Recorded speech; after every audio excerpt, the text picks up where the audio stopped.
All right, everyone, you are still hanging out with Urban Interests. Listen, this is some concerning times right about now, especially when it comes to our history. We're trying to be erased in every facet, voting suppressions and tactics and just a lot that's going on, and it drops with the melanated people. We are the ones that are impacted and affected by it the most. And so our good friend Michael Imhotep is here with us. He's been with us before. He's a radio show, talk show host. He is a historian. He brings the thunder.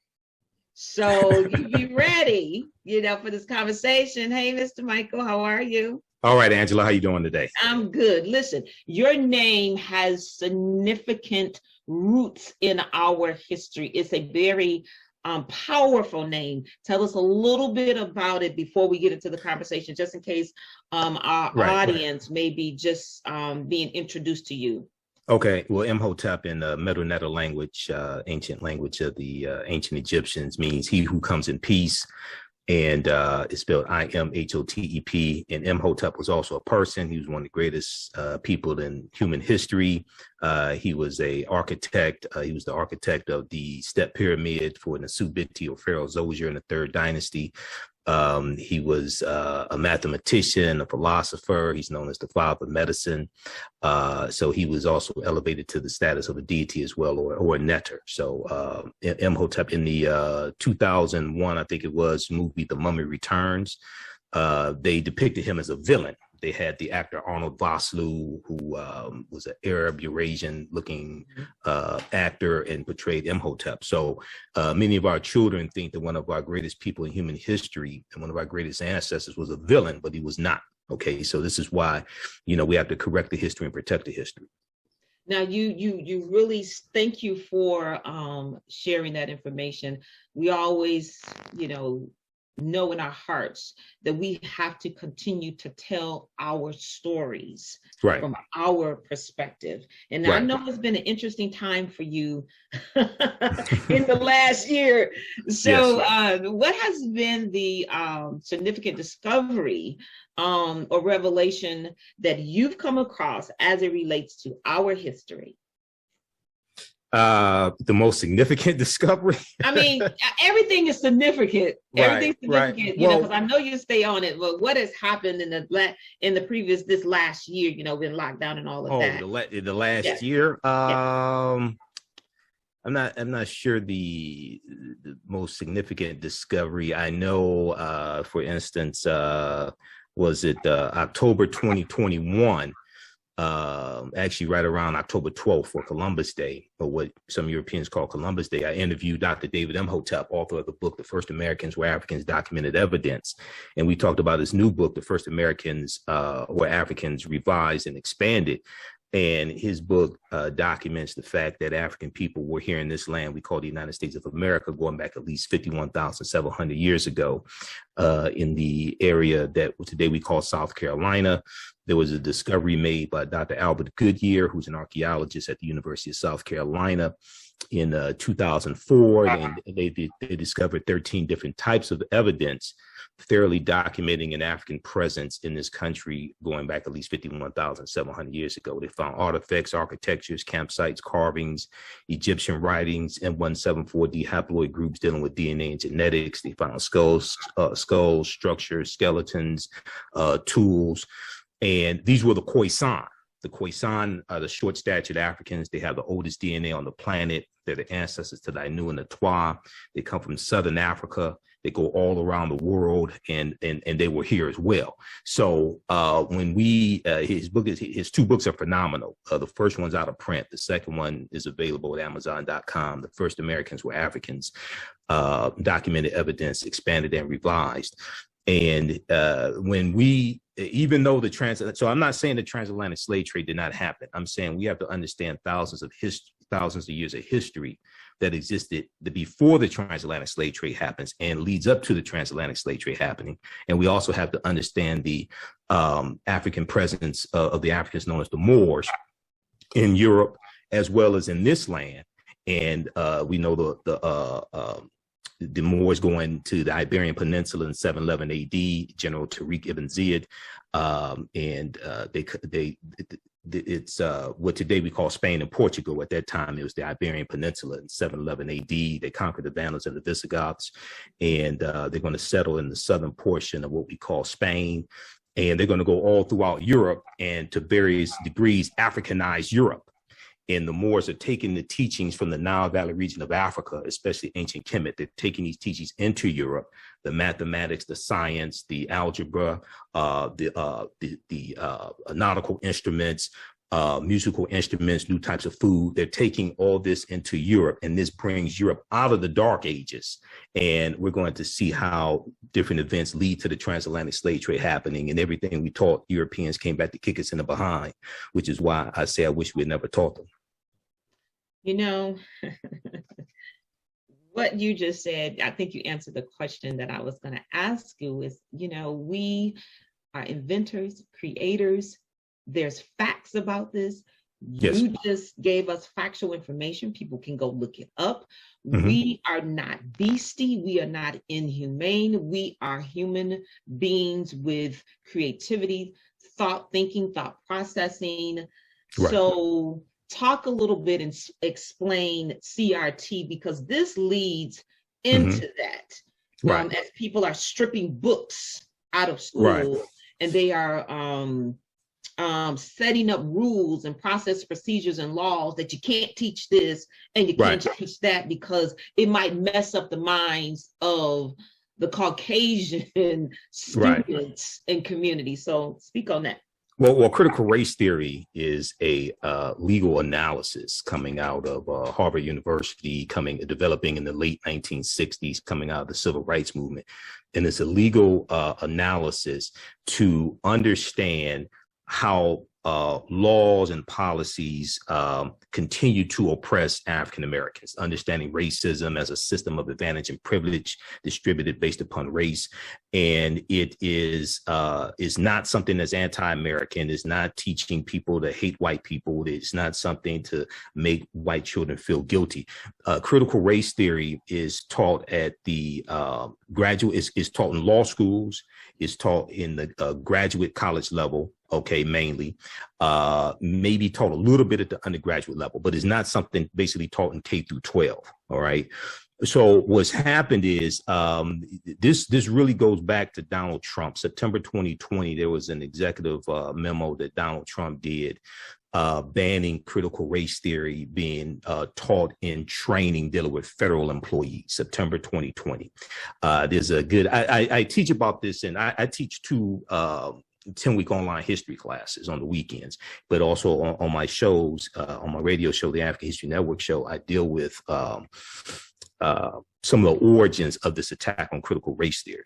So, because critical race theory has been around for 40 years. It just started being attacked in the last year and a half or so. Okay. So then you had this right-wing guy, I think it was Christopher Rufo, I think is his last name, March of 2021. He did a tweet that talked about how what they wanted to do, the goal of the GOP was to take everything that they disliked about conversations about race, racism, white supremacy, slavery, things like this, and put it all under the umbrella of critical race theory. What Republicans have done, because they're better at messaging, and this is why we have to understand history, and I have a background in marketing, so I see this stuff coming before it happens. What Republicans have done with the help of Fox News, they've rebranded what critical race theory is. And I was saying early on, the architects of critical race theory, like Kimberly Crenshaw and others, and those that teach it, you cannot allow your opponent to reframe the conversation, to redefine terms, things like this. This is what's happened. So what Republicans have done is they've refashioned critical race theory into anything they don't like about conversations about race, racism, slavery, et cetera. And now in Republican-dominated state legislatures, they've gone and started passing laws, whether it's Georgia, whether it's Alabama, Oklahoma, things like this. They started passing laws saying that to varying degrees that critical race theory cannot be taught in schools, in K through 12 schools, things like this. A lot of these laws are very ambiguous, which causes a lot of fear among teachers because they're not certain about what they can teach and what they can't teach, and they don't want to lose their jobs. They don't want to be sued, things like this. This is a cultural war that Republicans are waging. Okay, and we really have to understand this and be smarter than this. And you always have to control the narrative. Okay, so this is one of the reasons why elections are so important, especially at the state level. Okay, because it's the state legislatures dominated by Republicans and Republican governors that are signing these bills into law.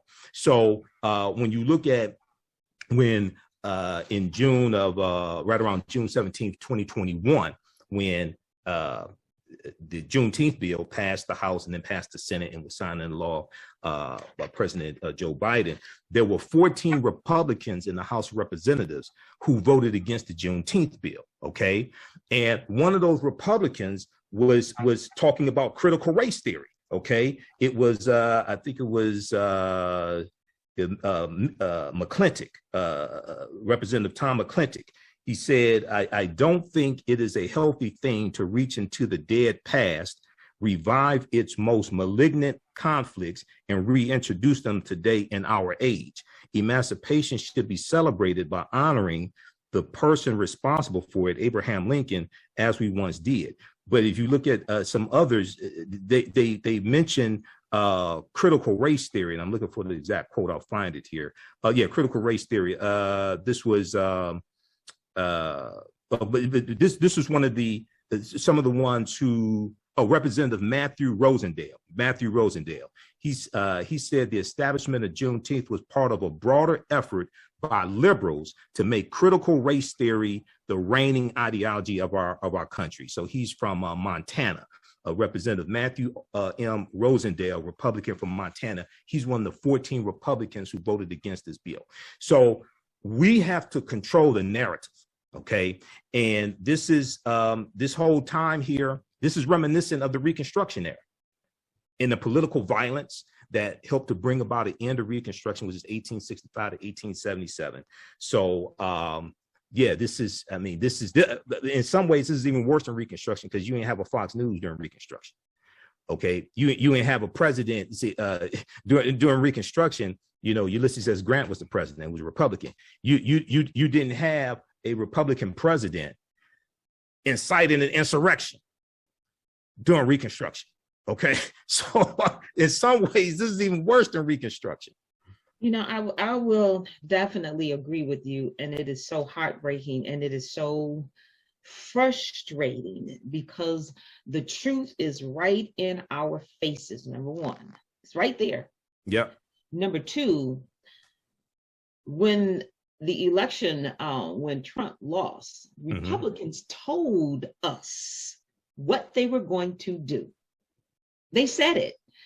And I guess we didn't believe it because they went into action right away.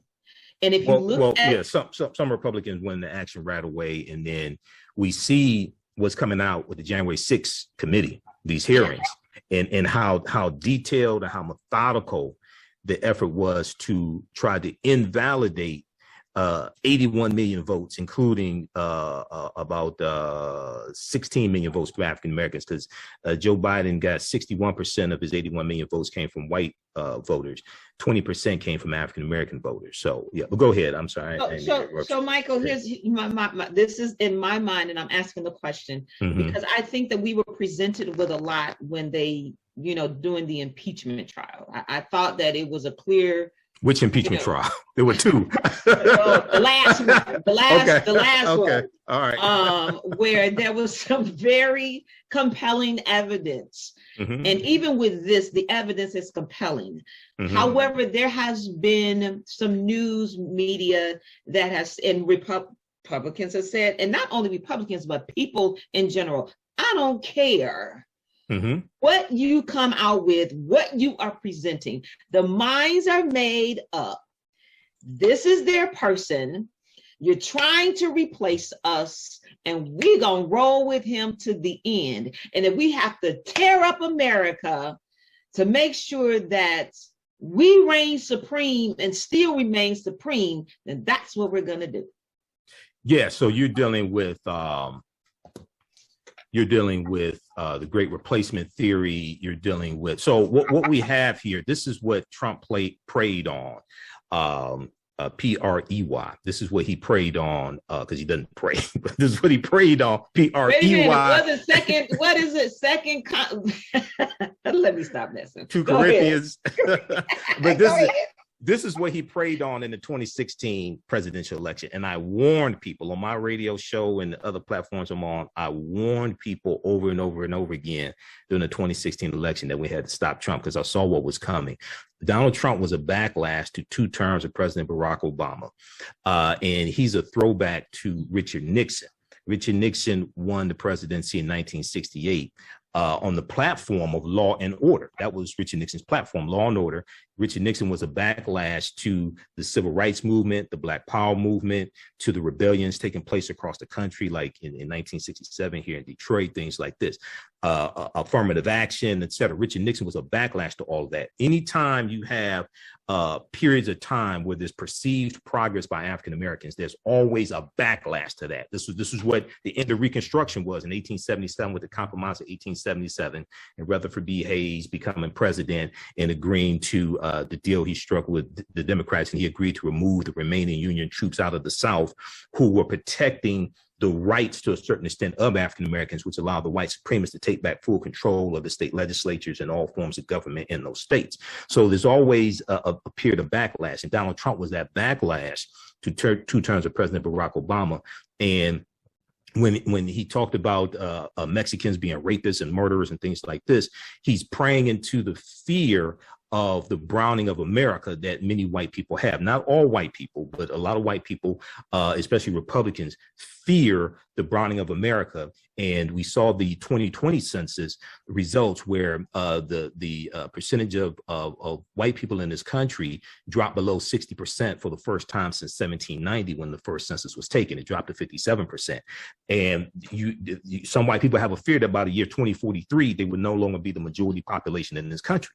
So Trump and other Republicans, and especially Fox News, they are preying on this, okay? But what a lot of white people don't realize is the same way that poor white people were being manipulated during the Civil War, and the majority of the white men who fought on behalf of the South during the Civil War didn't own slaves, and they were being manipulated by the 1% or the 10% of the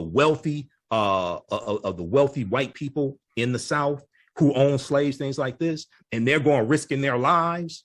The majority of the people who fought, on behalf of the South during the Civil War were not the wealthy plantation owners, even though you did have some, like General Robert E. Lee and Jefferson Davis, things like this. Majority of them were poor white men who didn't own slaves, but they're risking their lives trying to fight for something they didn't have. Because when you read the statements of secession from states like Texas and Mississippi, things like this, they talked about how slavery was essential to their way of life, to their wealth, etc. Okay, so you have white people today, poor white people, who keep voting for these Republicans that don't care about them, who support Donald Trump, who could care less about these people. And he has shown it time and time again, trying to take away health care from them, all different types of things like this. They keep supporting them because they buy into this concept of whiteness. They buy into this concept of whiteness, which was really introduced about 1681 into the British colonies, here, what we call the 13 colonies, after what was known as Bacon's Rebellion in the colony of Virginia, 1675, 1676. This was a rebellion. Historian. This was a rebellion yes. of enslaved Africans and white indentured servants fighting. They united, fighting against a common oppressor. They were being manipulated by the same people. Okay, it's the same thing today. But a lot of these people that keep voting for Republicans are too ignorant to realize this. Okay, so it's going to be about 1681 that the term white is going to be really introduced into the colonies to unify white people, to break up the alliance between white indentured servants and enslaved Africans and put them on the white team. Okay. And because prior to that, if you read like chapter 2 of Before the Mayflower by Lerone Bennett Jr., he talks about how early in the history of the colonies, going back to 1607 in Virginia, the who we call white people, they were referred to as Englishmen or Christians, things like this. They really weren't called white. Okay. That's going to be introduced after Bacon's Rebellion. So we really have to understand this history. You know, what you do for yourself, what you do to yourself, and what you allow other people to do to you and get away with is based upon what you think about yourself. What you think about yourself is based upon what you have been taught about yourself. What you've been taught about yourself is based upon everything you've read, heard, and seen about yourself. And the reason why for African people, reason why our history is so important is, as two of my teachers, Dr. Leonard Jeffries and Professor James Small, correctly teach us, our foundation is African history and culture. It gives us our values, our interests, and our principles, our VIPs. This gives us a cultural paradigm that we see reality through. It influences our economic empowerment and political empowerment. And we have to understand that politics is the legal distribution of scarce wealth, power, and resources, and the writing of laws, statutes, ordinances, amendments, and treaties, their adoption, interpretation, and enforcement. So politics impacts every aspect of our lives. Right. And if we look at what's going on right now with ramping up midterm elections, we see Republicans using culture wars. They don't have policies to deal with inflation. They don't have policies to deal with the baby formula shortage. They don't have a better health care plan. None of that. They're focused on culture wars. They're focused on transgender athletes. They're focused on critical race theory. They're focused on things that are not going to make our lives better, but it will make our lives worse. Okay, this is what they're dealing with. So we have to be smarter than this. Wow, thank you so much. We're not done talking to you because we know that white media leads the public in continuing to have this propaganda campaign of misinformation out there. And we have persons like yourself, and we have other like Dr. Jeffrey Robinson. We've had a plethora of brilliant men, experts in African-American history, breaking it down just like you have done. And yet there seems to be a mental stagnation of what we need to do. We saw what happened when we came together and we changed what happened with the presidency, which tipped them off. So now voter suppression.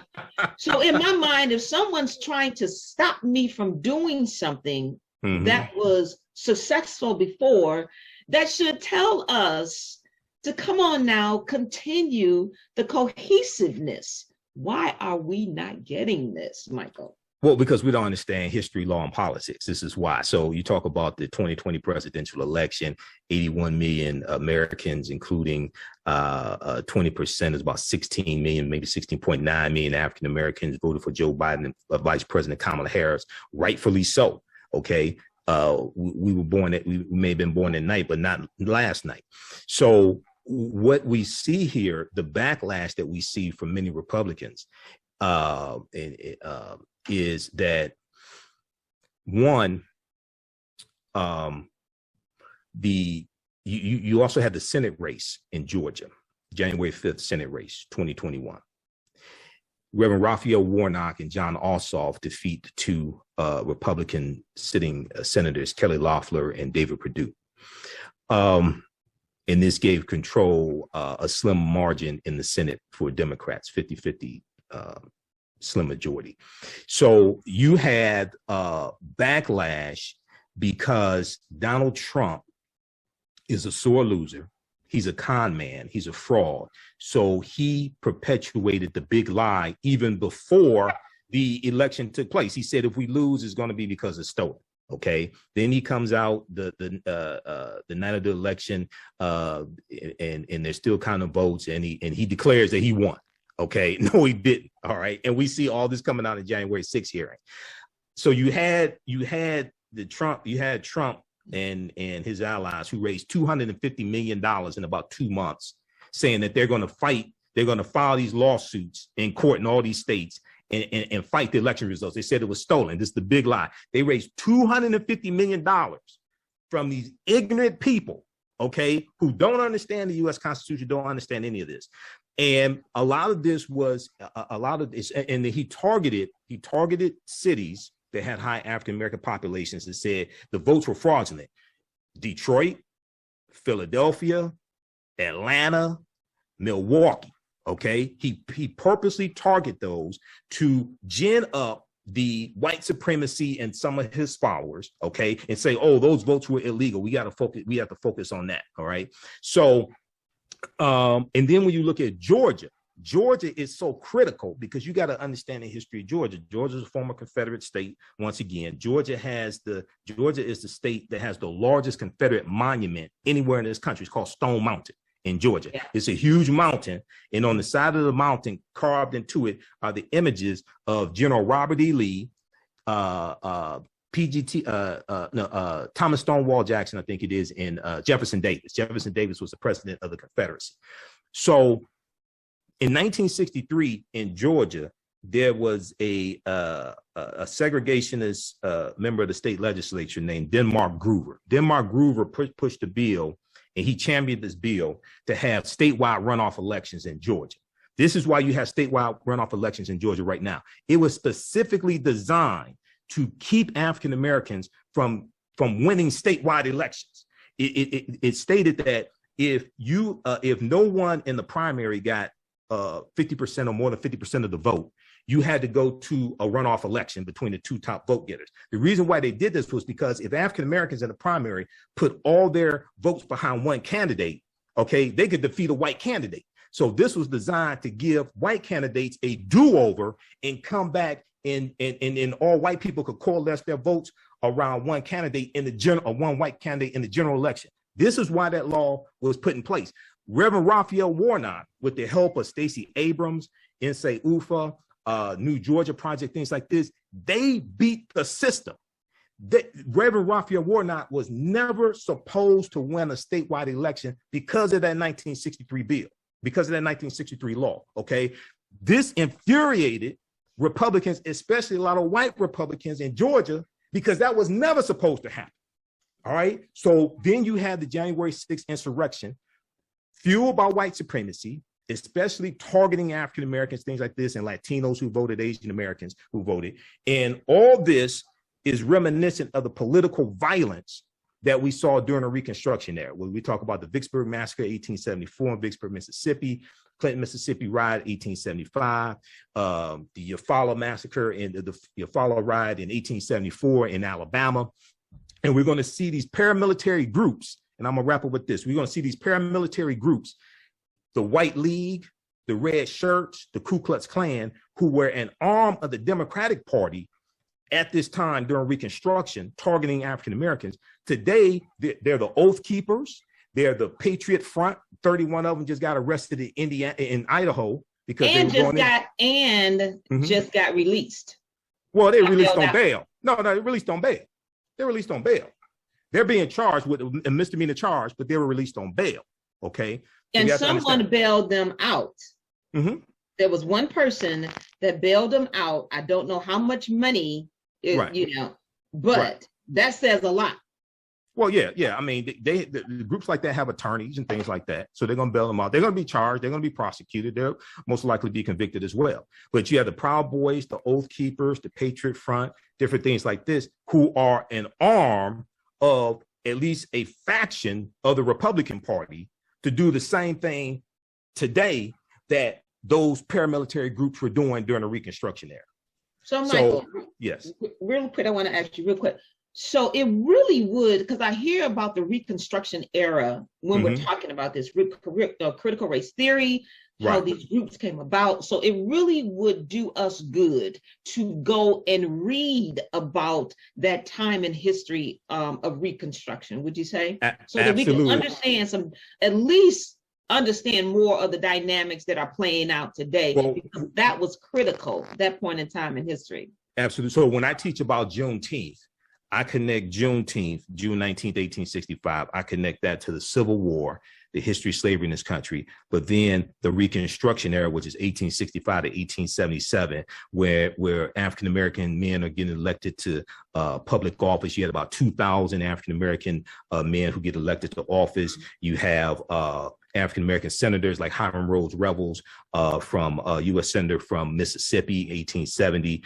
We're acquiring land. There are advances that we're making. You have the 13th Amendment, the 14th Amendment, which gives us citizenship, the 15th Amendment, which gives us guarantees voting rights for African-American men. You have court cases that we're winning, and you're going to have a declining commitment from the Republican Party to keep intervening on behalf of African Americans.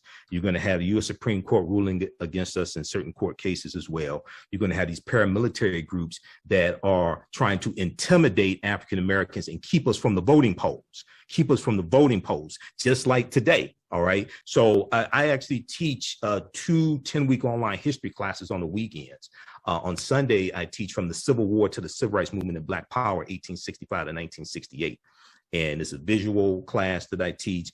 And we start in 1803 with the Louisiana Purchase and the Haitian Revolution, because those two events are related.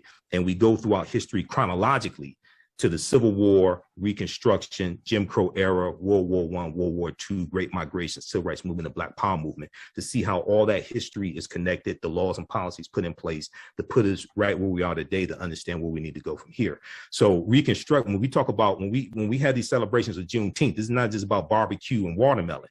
We have to deal with teaching history, teaching politics, economic empowerment, and teaching about law. All that comes together. And Juneteenth is connected to reparations, because Representative Sheila Jackson Lee was the sponsor of the Juneteenth bill that got signed into law. And she's also the sponsor of HR 40 as well. So all this history is connected. We have to use the Juneteenth celebration as a time to come together to educate our people, mobilize our people, organize our people, and teach this history also. And my website is theafricanhistorynetwork.com, theafricanhistorynetwork.com. You can go there, register for the online course. We do the sessions live. All the sessions are archived and recorded, so you can watch it anytime also. But Reconstruction is a period of history. There's an article from Time magazine, time.com, that deals with how 45 out of 50 states are not teaching the history of Reconstruction correctly, or not teaching it at all in K through 12 schools, okay? And this is, the history of Reconstruction is directly related to the racism we see today, to the voter suppression we see today, things like this. So we definitely have to study that period of history. All right. Thank you, sir, for stopping by to talk with us. If someone wanted to get in touch with you, is there an email that you have? Sure. And also tell us about how we can tune into your radio show. Okay, absolutely. Number one, visit our new website, theafricanhistorynetwork.com, theafricanhistorynetwork.com. My DVD lectures are there, digital downloads, articles that I've written as well. And also where I'll be speaking is there also. You can email me, ahnshow@africanhistorynetwork.com, ahnshow@africanhistorynetwork.com, because we still have our old website, which is africanhistorynetwork.com. You can call me 313-462-0003. 313-462-0003. If you want me to do a presentation, or if you want to take one of my classes, anything like that. And I'll be speaking this weekend, June 18th. I'm speaking out in Mount Clemens Carnes Community Center for their Juneteenth celebration. And then also I'm speaking at in Inkster, Michigan, Inkster on Sunday at St. Clement's Church for their Juneteenth celebration as well. We have this information at our website, theafricanhistorynetwork.com. Just click on upcoming events. And then also Wednesday, June 15th, I'm at Nandy's Knowledge Cafe for a screening of the documentary Heavy is the Crown, with and director Amadeus Christ will be there. It deals with the African origins of the major religions. So it's a fantastic documentary featuring two of my teachers, Professor James Small and Professor Akaba Kamene. So that's taking place 7 p.m. at Nandy's Knowledge Cafe. We have information at our website, theafricanhistorynetwork.com, about that as well. Thank you so much. And we just want to say too, yes, Juneteenth is a time of celebration. It's a time to educate, but not just only during this time. We need to be educated and researching our history all the time, because we're Black 365 days out the year. And keep in mind, June 1st June 1st, 2021, the 100th commemoration of the Tulsa Race Massacre, and President Biden did the proclamation to make June 1st a National Day of Remembrance. So we have June 1st, National Day of Remembrance, Tulsa Race Massacre, June 19th, federal holiday for Juneteenth. That all takes place within the month of June, which is Black Music Month as well. Yes. This is a powerful month. Yes, this is a powerful month. But I don't think, seriously, I don't think that we really know that. I think, in my own personal opinion, we focus on the celebrations and the festivities and the family stuff, and that's fine. That's good. But you are right. This is a powerful month, and we need to take full advantage of it. And a month to celebrate, and a month to support Black-owned businesses as well. Yeah, a month to support Black-owned businesses also. Absolutely. So let's not, we're coming out of the pandemic, and I want to get out, and the sun is shining, and it's hot outside, but we cannot sleep.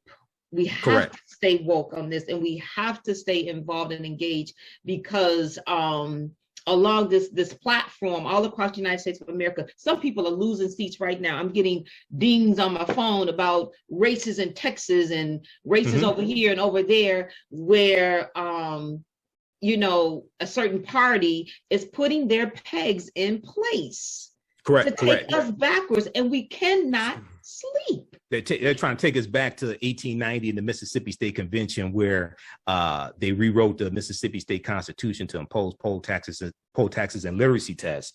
And this became known as the Mississippi Plan, which was copied by other former Confederate states: South Carolina, 1895, Louisiana, 1898, Alabama, 1901.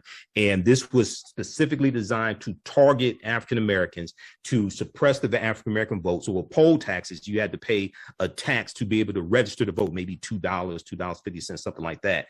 And what happened was, the African Americans that we had in elected office, they got voted out of office over a period of time, over a period of years. They get voted out of office because we couldn't vote for them. Okay. And then you have the paramilitary groups attacking us and keeping us from the voter poll. This is the same play that they did, that Republicans did. Sorry, the same play that Democrats did in 1890. This is the same thing that Republicans are doing in state legislatures today. We have to understand this history and learn from what happened in the past, okay? Because we can't let that happen again. Now, this is why voting strategically is so important, and everything that we're fighting for is shaped by politics and law and who's in a political office. So this is why this is critical. And here's the thing, I think critical, they hijacked that one word. Critical race theory. They took the thing critical and they turned it into something negative. But when they focused on race. They focused on race. That's what it is. Well, when you say critical, that means it's something that's highly important. Yeah, so what Republicans are afraid of is not critical. They are afraid of race. They focus, when you look at the attacks on critical race theory in various states, and is largely coming from these former Confederate states, they're focused on race. Most Republicans who are against critical race theory can't tell you what critical race theory is. True. They're focused on, they don't want to talk about slavery unless they can control the narrative. They don't want to deal with aspects of the civil rights movement. Book banning evolves from the attack on critical race theory. Yes, but look at the books they're banning. They want to ban books dealing with Ruby Bridges, books dealing with Dr. King, the civil rights movement, books dealing with slavery, things like this. Attacking LGBTQ books, that's part of it also. But they want to focus on race. Critical, that's not what they're afraid of. They're focused on conversations dealing with race, because if you deal with race, then you're going to deal with racism. Racism is a system of advantage and privilege distributed based upon race, coming out of the ideology of European white supremacy. And then that deals with laws and policies. And then when you really understand how all this is connected, then you really understand why voting is so important, and they can't allow that to happen. Now, so this is why they create this boogeyman called critical race theory. Yeah, I get it. I get what you're saying. But the everyday common person, because we're entrenched in this because of our professions. But if you talk to your neighbor or just the everyday common person who has no concept of this, don't know about it, hasn't read it, hasn't looked up anything, the word, and I know this because talk to people. Critical scares them. Critical. Which people are these? Which people are these who are scared of the word critical? Well, just, people in the particular area that I'm in, and it's not people of my color, of course, who, and then therefore they don't understand it. And then therefore they're just receiving only the information that's being fed through the media, through whatever, medium that they connect to as far as listening to and seeing. So that's why I brought that word in there, critical. Has been changed in the mindsets of some, I would say, everyday persons who may not get into this like we're into it. That's all I'm saying. Okay. The name I was looking for was Christopher Rufo. He March 15, 2021, RUFO. Look him up. He's the Republican who really rebranded what critical race theory is to be what Republicans want it to be. RUFO, Christopher Rufo. Okay. Well, listen, my friend, you are a wealth of information. Oh, Thank thanks. you so much. And we're going to come back and talk to you. Okay. I just love it. You put it out there. It's transparent. It is data. It's facts. People can go look it up. I know I gotta let you go, but give me 2 more minutes. Just go ahead. And what I wanted to ask you is that with all of the information that you're presenting and we can hear and the data is there, what makes African Americans or melanated people, minorities, our brown brothers and sisters think that when these changing of these laws and these procedures that impact us will not impact them because they're the same color as you and I? So you're saying the way that white people think, or the way that what I'm saying is that with all of the information that you have given us, and you can read other things, what would make a person of our color even vote for the other party, or people who don't have their best interests at heart? And it has been presented. Sure. Okay. So one, lack of understanding of history, lack of understanding of politics and law. Okay, so you'll have Republicans who say, come off the Democratic plantation.